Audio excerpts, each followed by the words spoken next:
This tip shows you how to use the volume report to calculate how much to lower a project. When you calculate a volume in grade, where here's another project, um, a project that I broke into phases.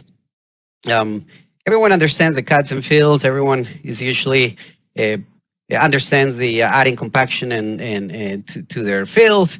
But one that I always see people forget about is this last column, the change per tenth of a foot. Okay, and what this is telling me, Matt. So, like for instance, let's take phase one of the project. Phase one of the project is telling me that if you, I have too much fill in this project, so I got an import of 10,000. So if you have too much fill in this case, and if you go in and lower the project a tenth of a foot, you're gonna save yourself from importing 4,000 cubic yards of dirt. What that means is if I divide the export or the import divided by the change per tenth of a foot, it's going to tell me how many tenths. So divided by 10, so you get it in feet.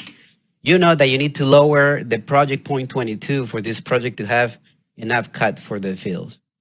Go back to the grade work, lower your project, rerun it. And then when you're doing this, Matt, you probably want to create new surfaces, not subgrade or existing, but alternate one, alternate two. Remember, now the grade work allows you to have multiple surfaces.